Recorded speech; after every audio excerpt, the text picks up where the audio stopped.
गढ़वाल की शान न्यूज से वरीशंद्रा और मैं इस समय हूं पौड़ी गढ़वाल सिमारखाल में और मेरी मुलाकात हो रही है पूर्व प्रमुख एकेश्वर जसपाल सिंह रावत जी से।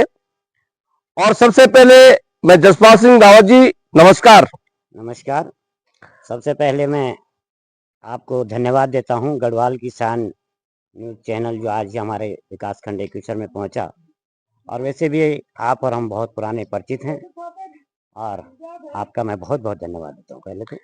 जी रावत जी, आज मैं सिमारखाल में हूं, आपके साथ मेरी पहली बात वार्ता हो रही है और 2000 में राज्य का गठन हो चुका है और आज 2026 लग चुका है।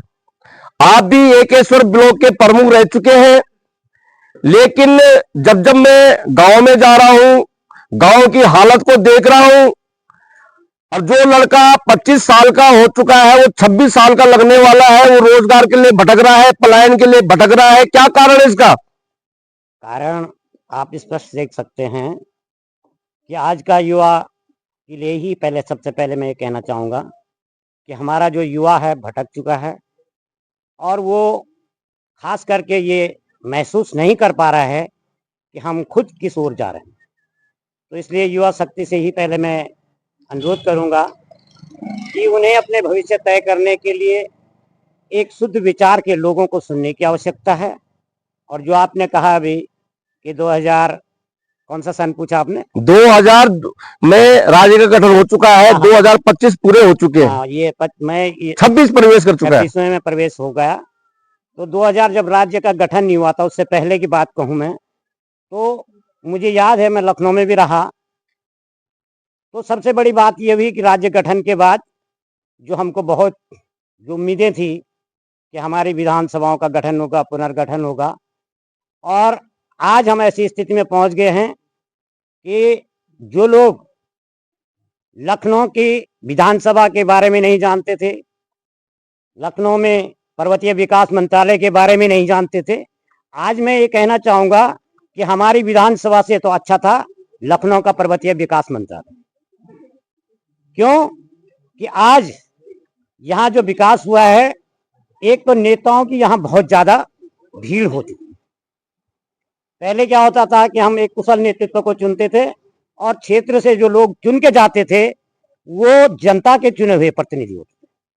आज का समय ये हो गया है कि सामान्य व्यक्ति जो जैसे हम जैसे लोग हैं वो अपनी दावेदारी तक पेश किसी भी पार्टी में, जैसे मैं कांग्रेस से बिलोंग करता हूं। जी रावत जी, आप तो अपनी कथनी करने की बात कर रहे हैं। मैं आपसे ये पूछना चाह रहा हूं कि जब आप एकेश्वर ब्लॉक प्रमुख रहे तब के विकास कार्य में और आज के विकास कार्य में क्या अंतर देख रहे हैं आप? मैं वही बात में कहने जा रहा था, आपने बीच में बोल दिया। मैं ये कहना चाह रहा था कि जब उत्तर प्रदेश था तो बड़े नेता यहाँ के क्षेत्रीय प्रतिनिधियों की बात सुनते थे। आज की स्थिति ये हो गई है कि विधायक हमारे 70 हो गए हैं, तो उनके साथ जितने चाटुकार लोग हैं उन्हीं तक सीमित हो गया है। योजनाएं धरातल पर सही ढंग से नहीं उतर पा रही, ये बात मैं कहना चाहूंगा। पहले के समय में ये होता था कि यहाँ से जो ब्लॉक प्रमुख होते थे, मेरे से पूर्व में ब्लॉक जैसे बीरबल गोसाई जी रहे और उनसे पुराने भी लोग जो रहे, तो जब लखनऊ वो जाते थे तो एक बड़ी मांग क्षेत्र की ओर से लेके जाते थे, न कि किसी के घर का पुस्ता रखना या शौचालय बनाना। ये छोटी मांगों की तरफ लोगों का ध्यान नहीं रहता था और क्षेत्र की बड़ी बड़ी योजनाएं पहले से ली जाती थी। जब उत्तराखंड बना तो कुछ समय तक लोगों ने इस ओर ध्यान दिया, लेकिन समय बीतता गया और लोग छोटे छोटे कार्य तक सीमित हो गए। चलिए रावत जी, ये बात भी सही है। आने वाला जो 2027 है, क्या रणनीति है आपकी? रणनीति, आजकल रणनीतियां क्या हो रही हैं कि चाहे किसी भी पार्टी की कहूं मैं, तो रणनीति आजकल नेतृत्व के ऊपर हो गई है। नेता जैसा चाह रहा है उसी तरह की रणनीति बन रही है। कांग्रेस पार्टी से मैं बिलोंग करता हूं, तो कांग्रेस के वरिष्ठ लोग जो भी रणनीति बनाएंगे उसी के आधार पर हमको कार्य करना पड़ेगा। आप किस तरह देख रहे हैं 2037 जो 27 जो आएगा, क्या आप भी चुनाव की तैयारी कर रहे हैं? नहीं जी नहीं, मैं पहले बहुत बार इसके कोशिश कर चुका हूं और मैं जहां तक ये समझता हूं कि पार्टी में इस तरह के हमारे समीकरण बार बार जब फेल हो रहे हैं तो मैं उस दावेदारी से अपने को मुक्त करता हूं। और हो सकता है कि कुछ ही सालों बाद राजनीति की दशा को देखते हुए हम राजनीति से संन्यास भी ले लें। ऐसी क्या जरूरत पड़ रही है आपको? ऐसे पार्टी से क्यों खिल होते जा रहे हो कि जो आपको संन्यास की ओर रास्ता आप अपना रहे हो? नहीं, पार्टी से ही नहीं, मैं राजनीति इतनी चरम पर पहुंच चुकी है कि राजनीतिक लोगों से लोगों का भरोसा उठ गया है, इसलिए संन्यास की तरफ हम लोगों को जाना पड़ेगा। चलिए रावत जी, ये भी चलो आपने कह दिया है।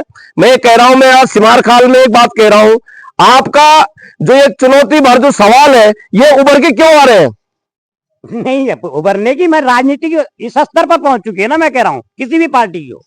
मैं ये नहीं कहता कि मैं कांग्रेस का हूँ, कांग्रेस कहीं भाजपा का कोई दबाव तो नहीं है? नहीं, भाजपा का कोई दबाव हम पे, भाजपा का किसी भी पार्टी का आज तक दबाव नहीं आया। हमारे कोई ऐसे काम ही नहीं है कि जो हमको कोई ईडी सीडी फलाना जो चल रहा है देश में उसकी डर हो। मैं भी 9 काल में इंटर कॉलेज में इंटर कर चुका हूं और सिर्फ 4 लड़के पास हो चुके हैं, इसलिए मैं आपको अच्छी तरह से जानता हूं। चलिए कुछ पल ऐसे हो जीवन के जो यादगार हो। यादगार पल ये है कि भाई हमने जैसे अपने कार्यकाल के समय में, मेरे भाई डॉक्टर हैं, उनकी सहायता से हमने लगातार कई वर्षों तक यहाँ पे शिविर का अभियान किया। मैं उसके लिए उनका धन्यवाद करता हूँ, अपने भाई का। और उस समय के कार्यकाल में जैसे नवोदय विद्यालय की स्थापना हुई, नौखाल इंटर कॉलेज का हमारे सामने उच्च बिल्डिंगें आप सामने देख रखी हैं, तहसील का निर्माण हुआ, इसके लिए मैं उस समय की सरकारों को धन्यवाद देता हूँ। साथियों नमस्कार, मैं वरीश चंद्रा गढ़वाल की सान न्यूज से, और आज जहां पर मैं इस समय खड़ा हूं ये बाजार है सिमारखाल, और मेरी मुलाकात हो रही है पूर्व ब्लॉक प्रमुख जसपाल सिंह रावत जी से। रावत जी आपका बहुत बहुत धन्यवाद। धन्यवाद, धन्यवाद आपके चैनल का, और आपका बहुत बहुत धन्यवाद।